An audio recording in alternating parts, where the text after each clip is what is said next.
Hello and welcome, friends.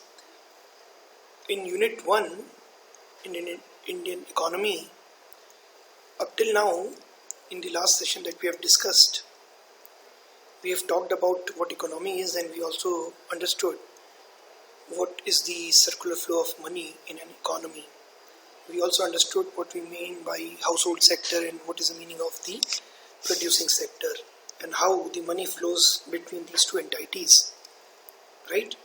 Now let us talk a little bit about the different types of economies that are generally there. So the first categorization is ancient economy versus modern economy. Now what do we mean by ancient economy? Please understand, in ancient economy the agriculture is of subsistence type. Subsist means to somehow survive. And what do we mean by subsistence agriculture? Subsistence cultivation. Most of the items which are grown, they are basically grown so that the family can survive, which means most of the items which would be grown, they would be food crops. For example, it could be wheat, it could be paddy or rice. So most of the items which would be grown, they would be meant for consumption by the family, and very small amount would be sold in the market. Right, so this is what we mean by the subsistence cultivation. On the other hand, what happens in the case of modern economy? You generally find commercial cultivation. What is the meaning of commercial cultivation? Most of the items which are grown, they are grown not for self-consumption but for commercial use, which means for selling in the open market in lieu of money. Right, so this is the difference between subsistence agriculture and commercial agriculture. Fine. So generally you find that ancient economies, they are generally subsistence agriculture type economies, wherein the cultivation is subsistence type, while the modern economies, most of the cultivation would be commercial type. Right. Now let me give you another example of commercial cultivation. For example, you might have seen the tea gardens in and around areas, in and around Kausani in Almora district, or for that matter in the Champawat district at few places. So these tea gardens are basic examples of commercial cultivation. Why? Because the tree is grown not for consumption by the family, but for the purpose of selling in the market in lieu of money.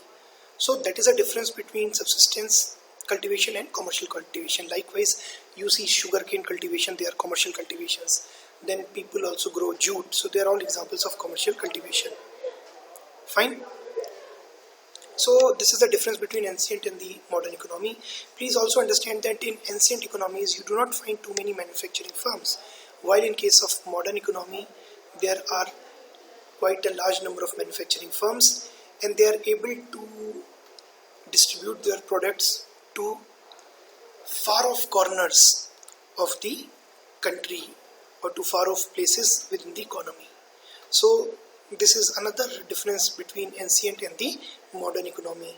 Another way in which you can differentiate between ancient economy and modern economy is that modern economies generally use modern technologies, while ancient economies still rely on traditional technologies. For example, if you talk about irrigation, modern economy would probably use drip irrigation technology, which does not waste a lot of water, it's more efficient.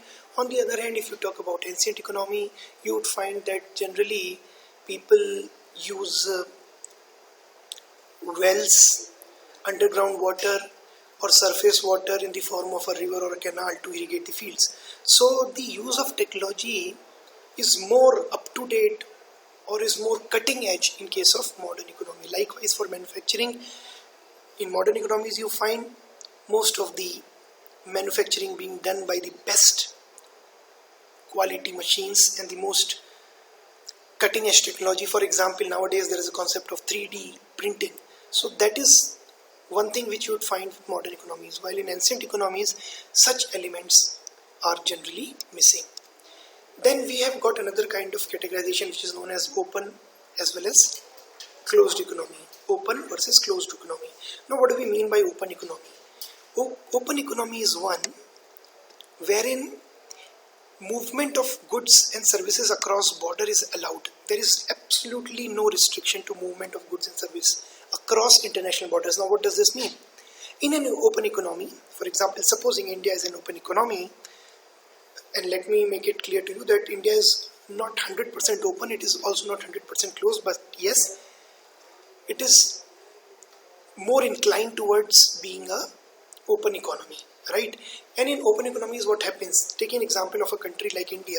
In an open economy, what will happen? There would be no restriction on import or export of goods as well as service. For example, if something has been manufactured here in India, let's say Mahindra and Mahindra vehicles, there would be no restriction on exporting these vehicles to some other country. Likewise, there would be no restriction on some items like Apple phones, for example, manufactured in America or China to be imported to the country. So there would be no restriction on such cross-border flow of goods. Likewise, there would be no restriction on services. For example, a teacher sitting here in India may very well teach some student sitting there in America.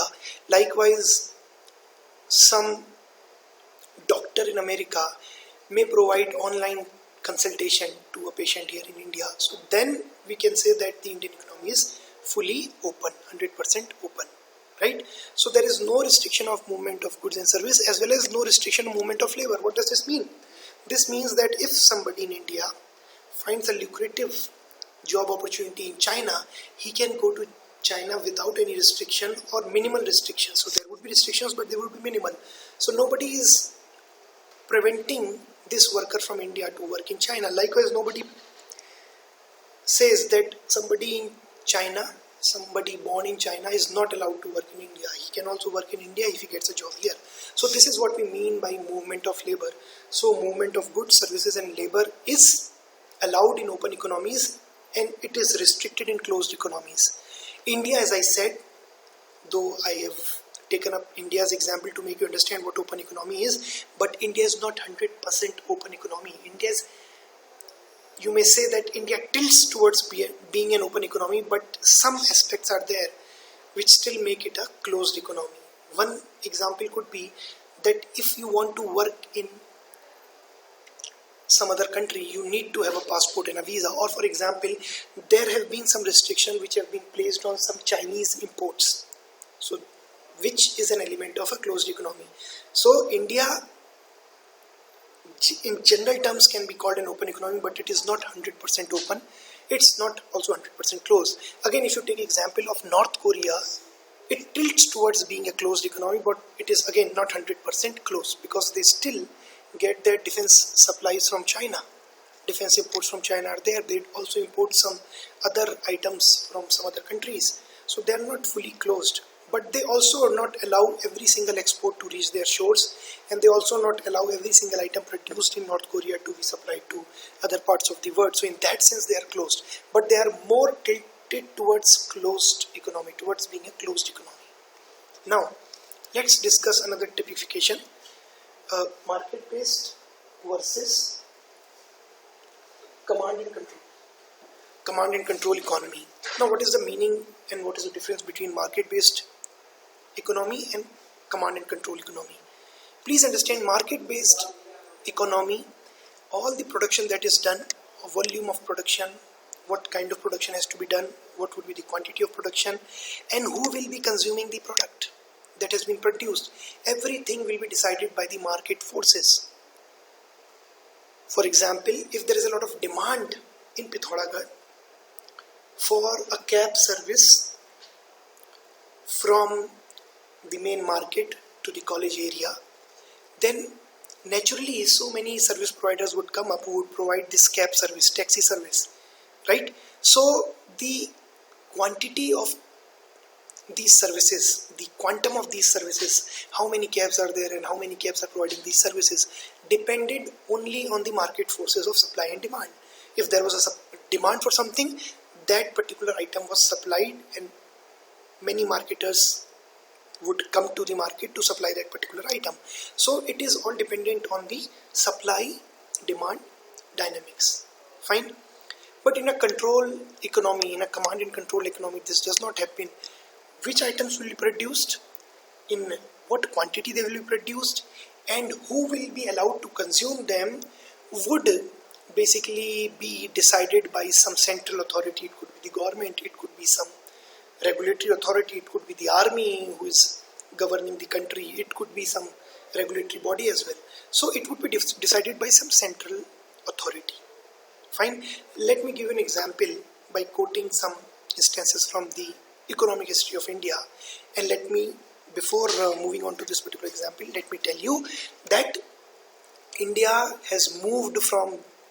initially was not 100% command and control or 100% market based economy. India, yes, was tilted towards being a command and control economy, but it was not 100% completely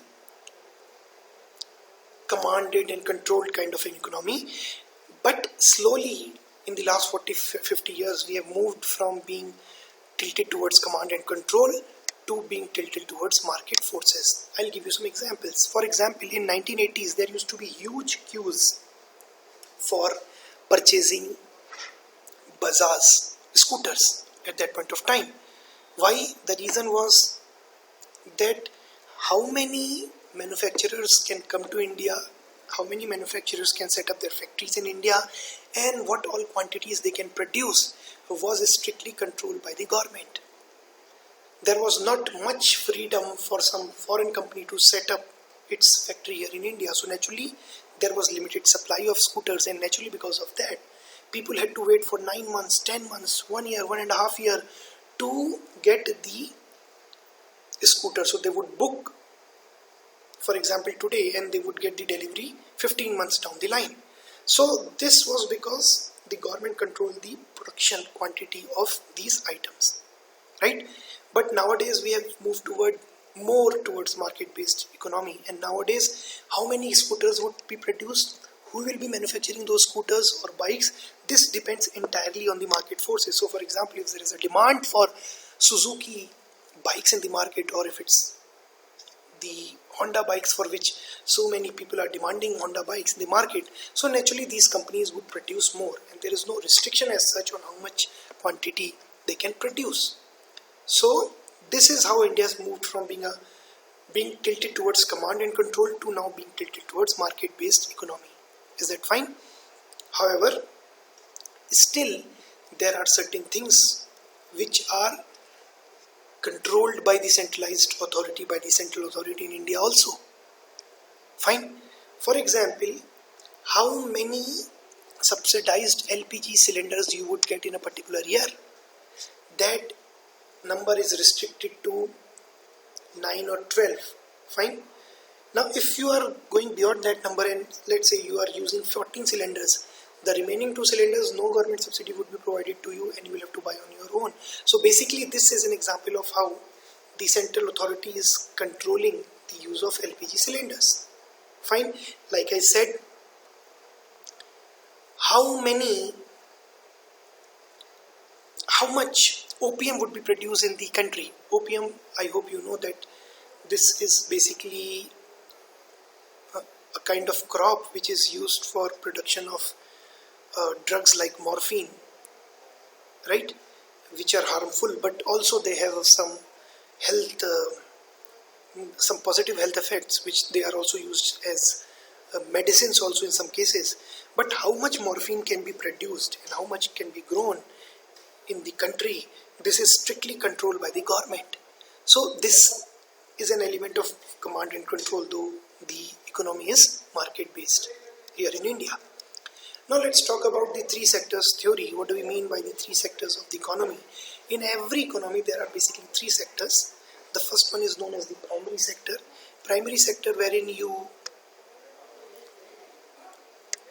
cultivate crops, wherein you rely on forest produce, or maybe you hunt down people.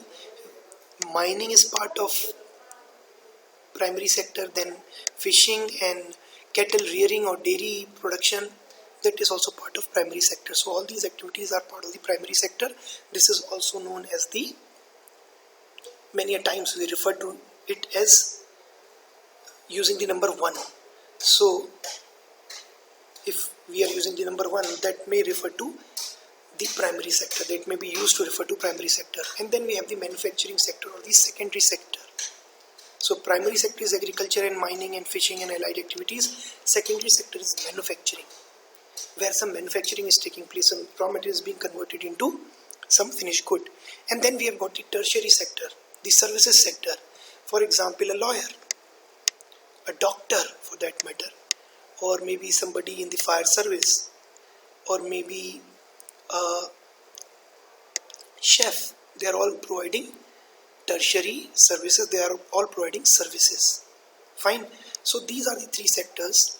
Primary, as I said, refers to agriculture and allied activities, agriculture and related activities like horticulture or pisciculture or sericulture, silkworms. I am actually referring to silkworms. Sericulture is when you try to grow silk by having silkworms, and then dairy. So they are all part of primary sector. And then converting raw material into finished goods, generally it uses machines. It is part of the manufacturing sector. I hope you remember that you might have gone to companies like, or you might have heard the names of companies like Maruti. What do? They produce cars, they assemble cars, or for that matter Apple, they assemble cars. So Apple, they assemble iPhones, or they assemble mobile handsets. So they are examples of the manufacturing sector or the secondary sector. And then what does a doctor do, or what does a teacher do, or what does a lawyer do? They provide you service. This is an example of the tertiary sector, right, or the services sector. Now let's talk about the contribution to employment and contribution to the country's GDP of all these three sectors that we have discussed in the last slide. Please understand, as far as India is concerned, still a majority of our population is involved in primary sector activities. Many of them are farmers and also may be involved in dairy farming, right? Some of them are dependent on forest produce. So they are all part of the primary sector, and primary sector actually contributes 44% to our quantum of jobs that are generated here in India, which means out of every 100 jobs, 44% are generated in the primary sectors, right? And what is the contribution to GDP, the gross domestic product? I hope you now understand what we mean by GDP. GDP basically is used as an indicator of the size of a country's economy, and you would see that in case of primary sector the contribution is 16%. So primary sector is contributing 16% of overall 16% to our overall economy. Now if you compare it with manufacturing sector, you would find that 25% of employment, 1/4 of the employment is generated in manufacturing sector, while the contribution is around 23%. On the other hand, service sector, 31% people are employed in services. 31% people are teachers or lawyers or those people who provide these kind of services. They could be the barbers, they could be the beauticians who provide you pedicure, manicure, they could be the people who service your electronic equipments, the mobile repair shops. So they are all indulging in service sector. They are all into service sector and they are all performing service sector activities. So 31% of the jobs are generated in these sectors, in the tertiary sector. However, the contribution to GDP is 61%, a very large chunk. More than 50% of our GDP comes from service sector. Fine. Let me also tell you that generally as the country grows, its economy grows, what will happen is their reliance of the economy on the tertiary sector would grow. The contribution of tertiary sector to the economy would grow, right? For example, if you talk about India in 1970s, you would have seen that primary sector contributed much more to the GDP than it is contributing now, while the contribution of service sector was much less. But now, as India is progressing in terms of economic development, as India is developing economically, you would see that 61% of the GDP is coming from the services sector, or 31% of the employment is generating in service sector. If you compare it with more developed countries, more advanced countries, like countries in the West, you would find that in America or in Japan, more than 80% of their GDP is contributed by the service sector. So as the economy grows, people tend to switch from primary sector to secondary sector and secondary to tertiary sector or the services sector, and the contribution of service sector increases. Also the contribution of service sector in the employment also increases. Contribution to both employment as well as GDP increases.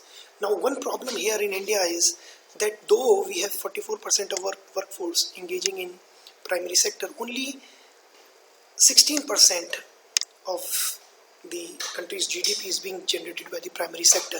So 44% people are basically generating just 16% of GDP. While here the 25% people are generating around 23%, so that's not a problem. But if you look here, 31% of the people are generating 61% of the GDP, which means less number of people working in services sector are able to contribute more to the economy. That is perfectly fine here, but that may be an issue here, because now a large chunk of people are generating just 16%, which means the wages in the primary sector or the amount of money that they earn, that would be much less than in the services sector, and people in the service sector would be earning much more than they are earning, that those who are engaged in manufacturing sector or the primary sector. The reason being very simple: they are contributing more to the GDP, so their salaries are going to be higher. Fine, and their salaries are going to be higher, which would mean that these two students who have completed their engineering or management, one is working in manufacturing sector, the other one is working in the services sector, and they are working the same profile. It is likely that the one who is working in services sector is getting paid more, right? So that is one issue. While the other issue is that these people who are engaged in primary sector, they are not getting paid that well. They are not able to earn that much money in comparison to the services sector. So this is one issue, and that is why you see that government schemes have come up which focus on making the agriculture more remunerative and increasing or doubling the farm incomes, the incomes that the farmer earns from agriculture. So they are focusing on doubling it by within a certain time span. So the reason is this only. So thank you very much for your time.